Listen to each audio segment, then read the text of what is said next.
The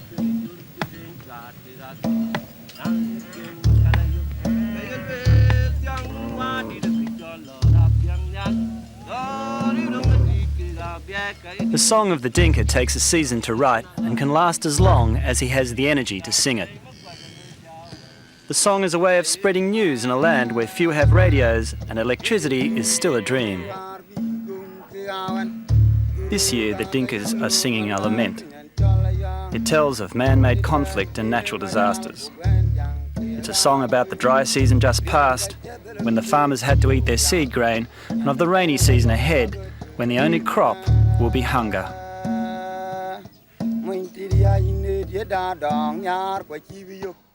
The southern Sudanese are among the hardiest people in the world, and the Dinka are the dominant tribe, forming the leadership and bulk of the SPLA, or the Sudanese People's Liberation Army. In January this year, the SPLA scored a series of military successes, overrunning 3 government garrison towns in the south.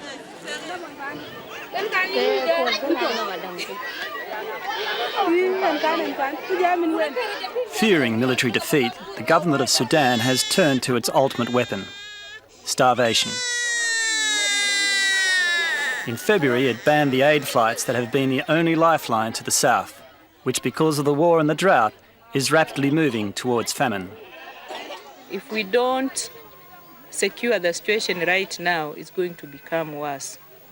So what we need to do is try and get as much supplementary feeding to these children so that it doesn't worsen the situation.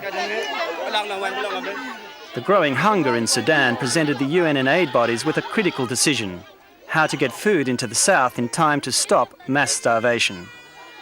The solution?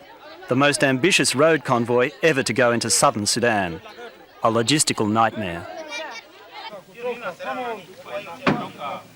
As the food piled up in Uganda, precious days were lost securing the trucks for the convoy. One group of trucks was 2 weeks overdue, lost somewhere in bandit-infested northern Uganda. For World Vision Logistic Officer Christian SPLA, this was just the beginning of his problems. I've tried to get in contact with the other transporter, but when I inspected these trucks, I realized that they're not in good condition for the kind of work that they are meant for. To make matters worse, and with the rainy season a full month away, a fierce storm suddenly comes lashing in from the south. If the rain stayed, the roads would quickly become impassable. The trucks that were supposed to be ready were in fact totally unable to travel into the countryside. They were virtually held together by rubbers, so that contract has been cancelled and we're now looking for more trucks. But in the meantime, as you can see, the rains have continued and you only have to step out that door to get hit by lightning. And there it goes, there goes the lights. The next day, the rains have stopped, giving the roads a chance to dry, but that was the only good news for Christian SPLA. I copy, that is no. Overnight, the remaining trucking companies at Koboko had decided to gang together and jack up their fees by nearly 50%. So I hear that you're agreeing to 56. No, I'm not. I don't think we're going to. Okay. I think we're going to let them all get stuck in the rain. That's what I think we're going to do, because we've done it before. That's what we did before. We hung out for a few months. They all got stuck in the mud, and we had to go and pull them out. Then we'll charge recovery. But I don't know. We'll see. I don't know what we're going to do. I have to go back to them, talk about it, and then we'll see. We all have to agree, eh? Well, yeah, I don't know what to do now, really. You know, I mean, you know, if we don't go for it, then I think we're going to lose a lot of work. They're sending up a lot of trucks from Nairobi. It's going to be 56 flat rate. We've accepted it. So that'll be truck oil, Watambesi, and assist. Okay. Assist have accepted it. I'm accepting it. Okay. Flat rate for everywhere. In the end, the truckers had to back down. But with thousands of lives in the balance, yet another day had been lost. Finally, the missing trucks from Kenya arrive and, anxious to beat the rains, roll straight through to Sudan. A journey that should have taken 4 days had been stretched to over 2 weeks. With the first part of the convoy already rolling and the second part delayed by loading, I set off in my own vehicle to catch up with the first convoy in Sudan. No sooner had we crossed the border than it began to rain again, and that was not the only sign of trouble ahead. We've made only 20 kilometres when the vehicle is brought to a halt by SPLA sweepers clearing mines. The road, an important lifeline out of the south, has been extensively mined by both sides. As we approached Ye, we came upon a row of skulls scattered over a kilometre. All that remains of an entire government garrison ambushed as they retreated from the town last April.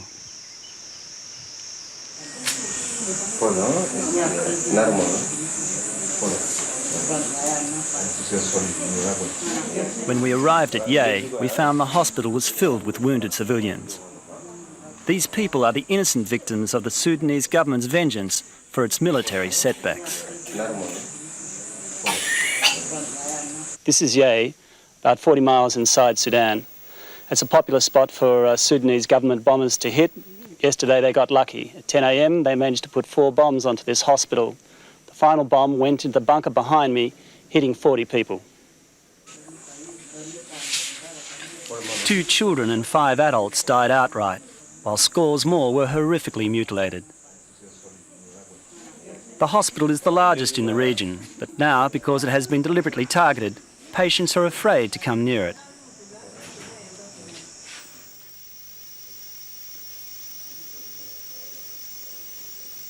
So from the incident of last month, we knew the accuracy was coming to the hospital. And actually, this is what happened precisely. Now the hospital was the target. And we think maybe it is being deliberately targeted by the government of Sudan. Leaving Ye, we pass mile after mile of teak plantations. The war in southern Sudan is as much about the ownership of this precious timber and the vast reserves of untapped oil as it is about race and religion.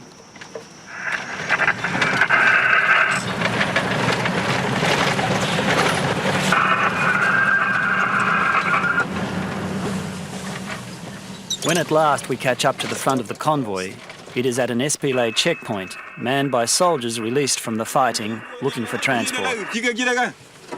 What is that? This is my departure order. Oh, yeah. The soldiers are desperate, but aid agencies are forbidden to carry armed combatants.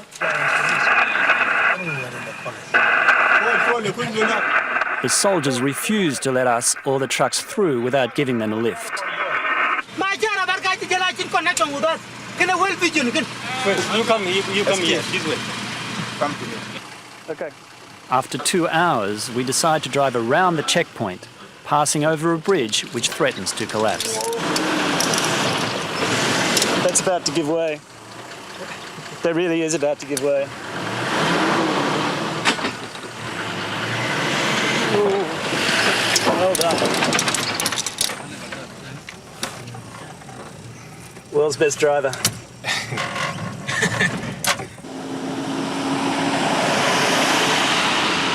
The next 600 kilometres provided an insight into the terrible beauty of southern Sudan. War, blockade, sheer isolation, compounded by 2 years of drought, the result of El Niño, have left a withered landscape.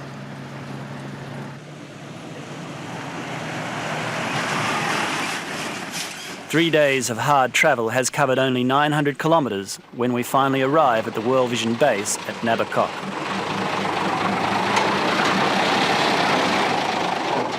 Camp Administrator Peter Montanya explains the essential survival facilities. As you can see, down here is a trench. We are in a war zone. Sometimes there are bombs thrown all over the place.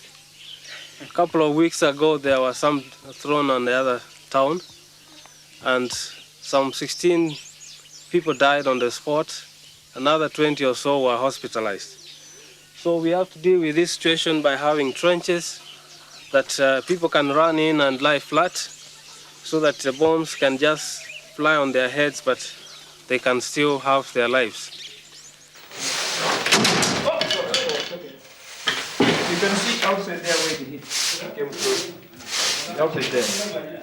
40 kilometres away in the market town of Thiet, they are still cleaning up after the last raid. 17 civilians were killed, their houses destroyed, while scores more were wounded. A neighbour recalls the surprise attack. Two people here in this house, and one died on his way to Marial. Small child is buried there. 2 people in another house, 7 people in that house, and 2 people in the neighbor house there. For some of those townspeople who survived the bombings, the delays in the food convoy have proved to be fatal. This woman, she has died in starvation because she is not able to run away. So she remained here. When she remained here and there is no food, so she died.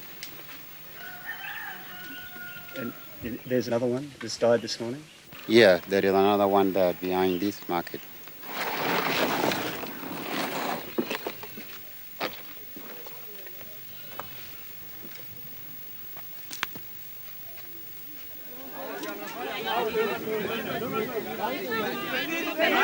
Clearly, the first priority is to distribute food from the convoy.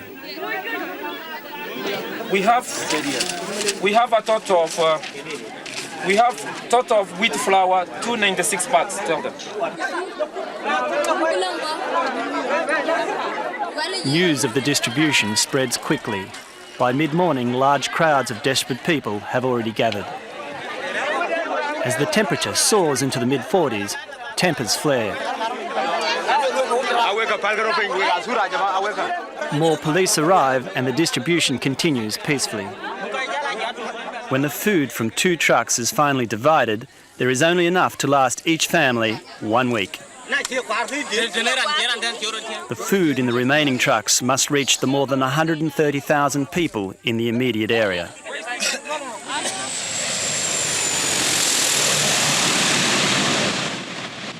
Suddenly, the Sudanese government opens 4 airfields out of the 50 in the region. Aid agencies are given only 3 days in which to stockpile food aid. The apparent humane gesture by the Sudanese government is not all that it seems. The sporadic aid flights to the limited locations act like a magnet to the starving population, already weak with hunger. Many will not survive the long walks to the feeding centres. At Akol, one of the airfields just opened, the feeding centre is overrun by children nearly half dead with hunger.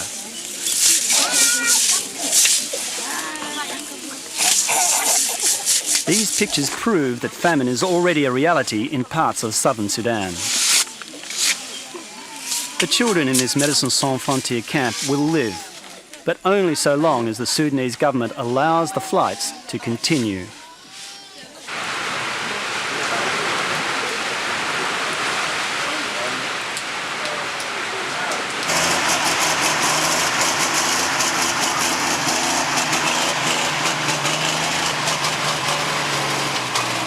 Last night the rains came, which means that trucks full of refugees, trucks carrying food, any vehicle at all is just bogged down and not moving. This means that the hungry season has really begun.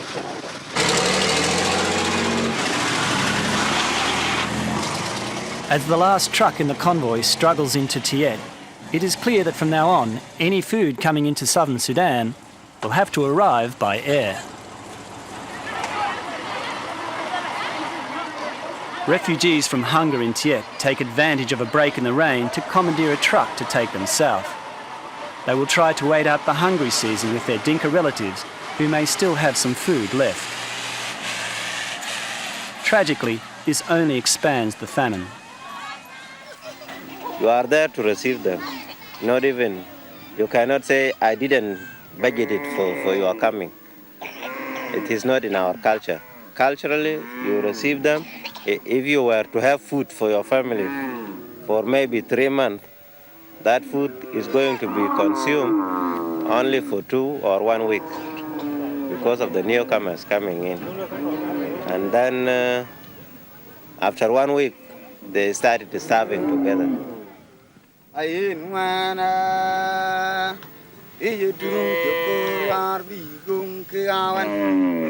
The looming rainy season means that food aid will be impossible to transport. There will be no more convoys. Until the world notices the tragedy unfolding in Sudan and forces the government to allow in more food, there will be nothing left for the Dinka but their mournful lament.